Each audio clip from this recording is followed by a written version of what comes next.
Joke time muna tayo po. Padala ni Vic Salmasan Ranche. Sumakay si Pio sa jeep. Rutang Pasig Quiapo daw ito. Sa isang stop-in shop, may sumakay na isang magandang babae. Nabigani si Pio doon sa magandang babae. Gusto niyang makilala yung babae, kaya lang nahihiya siya. Yung babae naman, kanina pa pala, pigil na pigil yung pag-utot. Ngayon, pagdating doon sa Show Boulevard, nalubak yung jeep, yung sasakyan. Biglang napautot yung babae po kasi nalubak. Tunog ng utot ng babae. Piyot. Biglang napatayo si Pio. Akala niya tinatawag siya ng babae. Piyot. Tunog ng utot pala. Napatayo si Pio. Akala niya tinawag siya. Kilala pala niya ako nito. Kinamayan yung babae po. Sabi ni Pio, ako nga pala yung tinatawag mo si Pio. Gusto kitang makilala. Biglang lumakas yung loob. Yung babae, napautot lang. Tunog Pio. Piyot?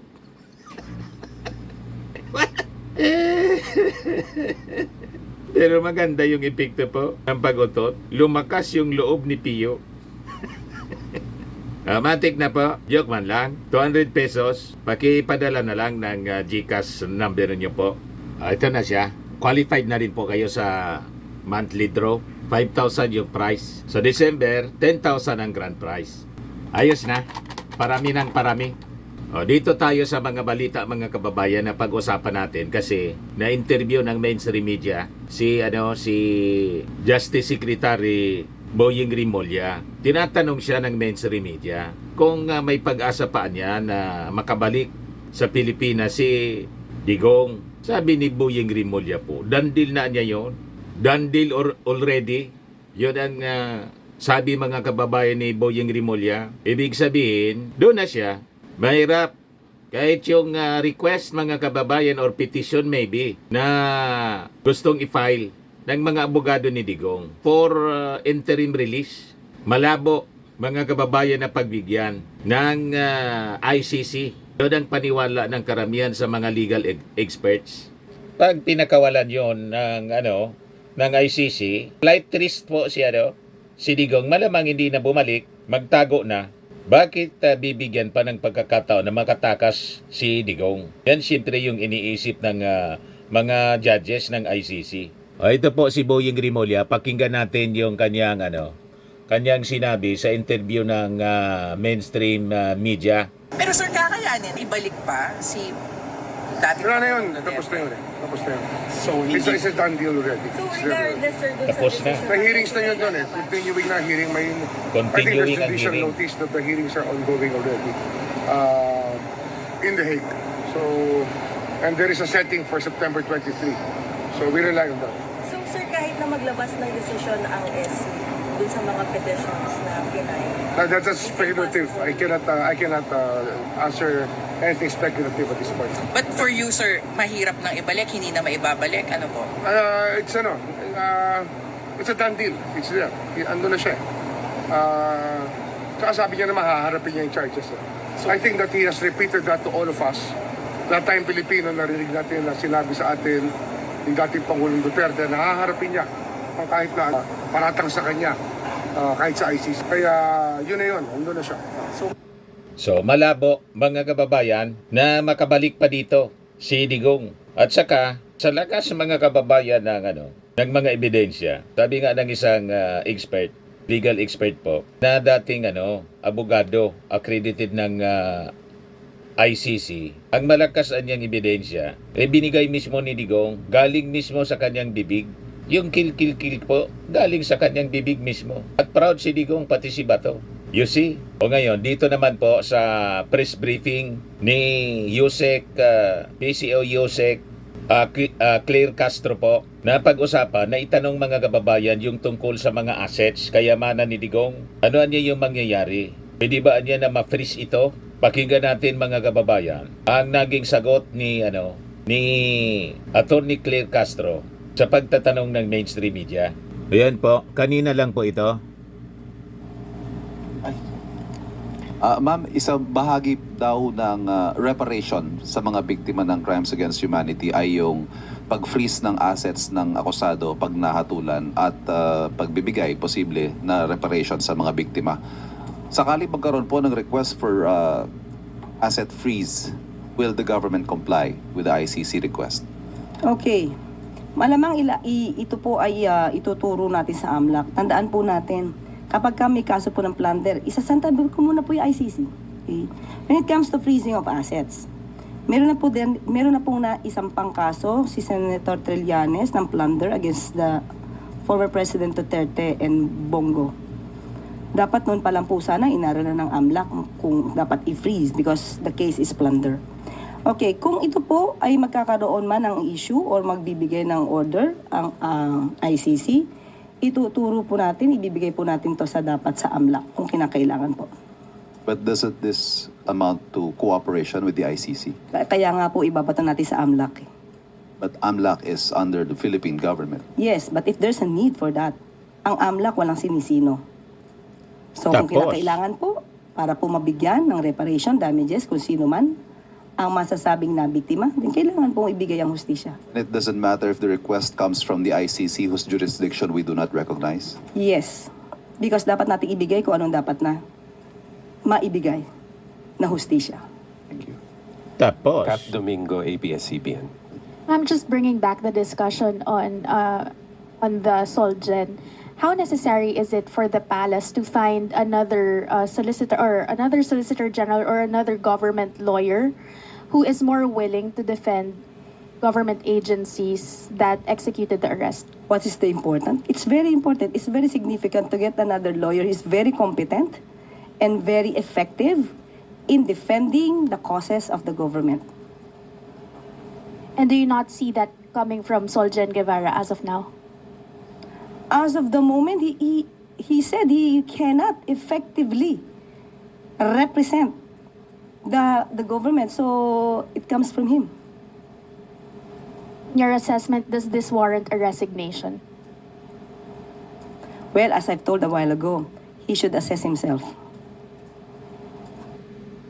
Namimiligro po si Solgen, Si Solgen Guevara. Si Solgen Guevara kasi, dating Justice Secretary ni Digong, ayaw mga kababayan i-defend yung gobyerno. Unwilling siya. Pakinggan natin yung mga previous questions ng mainstream media mga kababayan sa press briefing kanina sa palasyo. Dito sa issue kay Solgen Guevara. Ito po mga kababayan, pakinggan natin. Kung ganun po ang sitwasyon ngayon ng OSG, ano po ang natitirang option or legal remedy ng gobyerno para magkaroon ng representation po doon sa pagtatanggol kay dating Pangulong Duterte sa ICC if meron man na plano ng ganito ang gobyerno? Kailangan po sumagot. Kung sino man po ang respondent sa Supreme Court, hindi po maaaring hindi sumagot. Kailangan po ipagtanggol kung anong ginawa nila at ipagtatanggol po ito base sa batas. Mayroon po bang plano ang pamahalaan natin na kumuha ng service, legal service ng private counsels to represent the government for that? Wala pa po kami na pag-uusapan kung ano pong balakin dyan, pero sasagot po sila. Kung ito man galing sa gobyerno ng mga lawyers or private, hindi pa po namin na pag-uusapan.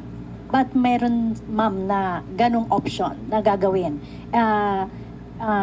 dahil nga ang OSG ay dumistansya na. Kukuha po sila ng abogado, hindi lang po natin alam kung mula sa gobyerno o mula sa pribado.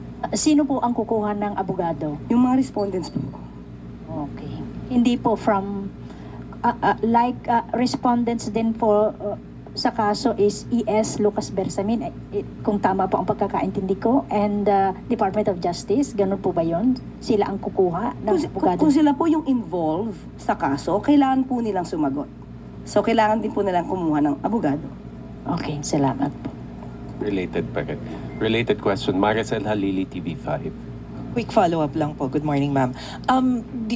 Does the palace think that it is morally right for Solgen Guevara na mag-recute sa kaso, considering that during the time of President Duterte, he was the Justice Secretary, so baka may conflict of interest. Do you see this? We have not talked about that. But we know that he will recuse himself from representing the government. And if it is related with his former post as the OJ secretary,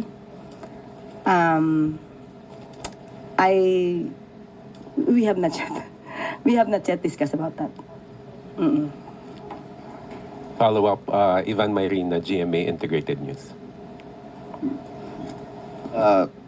Attorney Panelo views this act by the Solgen as a win, as in fact something that strengthens their case, questioning the jurisdiction of the ICC. Your reaction to that? Of course, he will make that statement favorable to their case or to their position, when in fact it's very clear from the statements, from the statement of Solgen Guevara, that he's only discussing about the jurisdiction of the ICC. And that is also the pronouncement of the President that the ICC has no more jurisdiction over the Philippines. So there's nothing wrong with that. But never did Mr. Solgen mention that he is against the cooperation of the government with the Interpol. So how could it be used against the government? Eden Santos, Net 25. Good morning po, Yusek. Sinabi po ni dating presidential spokesperson Harry Roque na hihingi siya ng political asylum sa Netherlands regarding po dun sa kinakaharap niyang kasong human trafficking at saka yung arrest warrant from the House of Representatives. Ano pong take natin dito? Makakaapekto po ba ito doon sa mga kinakaharap niyang kaso dito sa bansa? Hindi naman ito makakaapekto. Unang-una po, magpapile pa lang po yata siya ng petition at hindi pa naman po ito nag-grant. Tandaan po natin, bago po ito mag-grant, dapat mapalabas niya po na may well-founded fear of political persecution. Tandaan din po natin na mga ebidensyang nakalap ng PAOK at that time ay bigla na lang lumapag sa harapan ng PAOK without even any effort.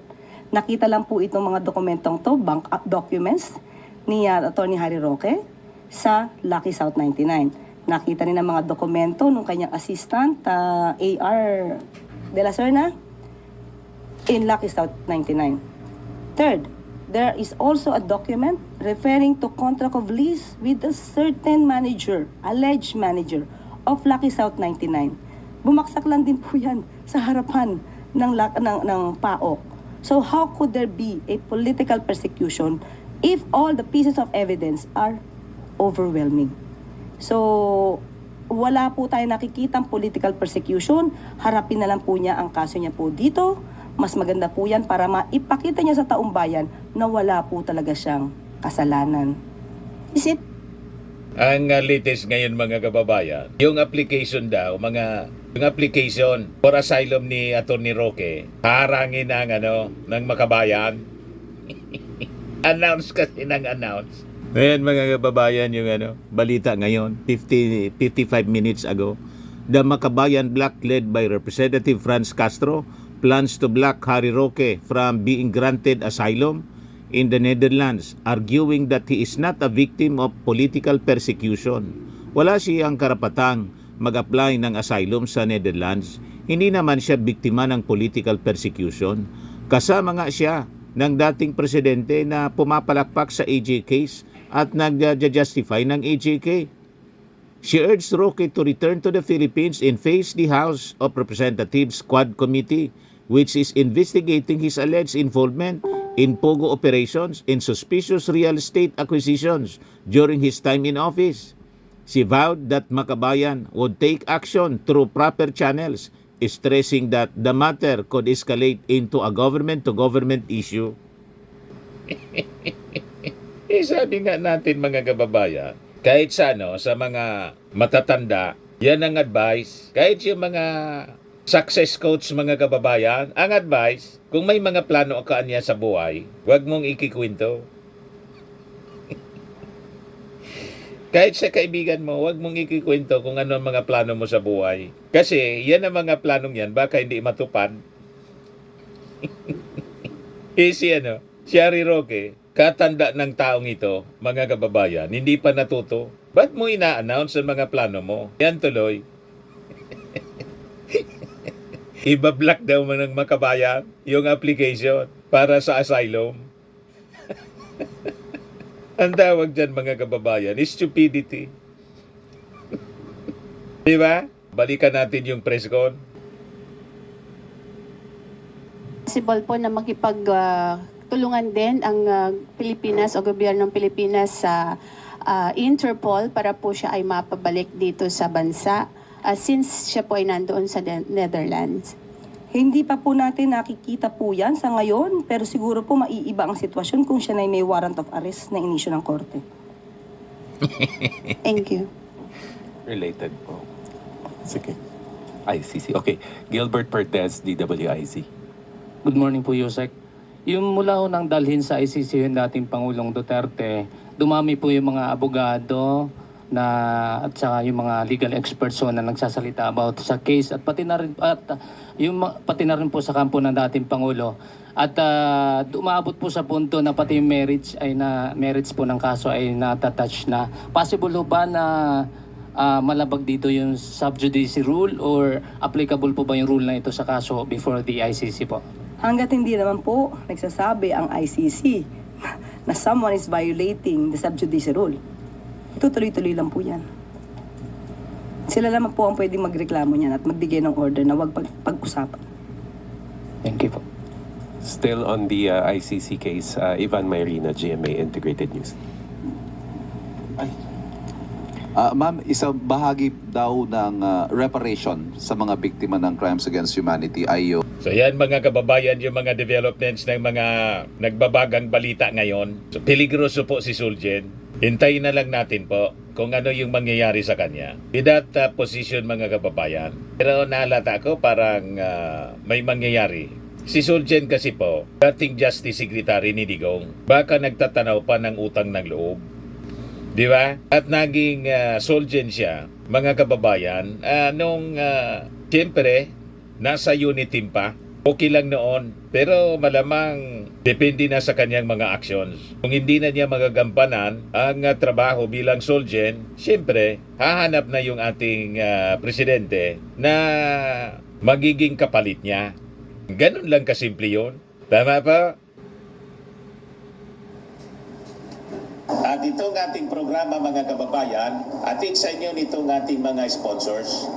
Fairmax, Firming and Lifting Cream. Pinapay po sa mga pulses in affected area. Mainam po ito sa mga pains at paninigas ng mga kaso-kasuan. Ito sa mukha naman yung application, anti-aging, Automax po siya. Ito ay Glow 60 mga kababayan. Whitening po siya. Made in South Korea.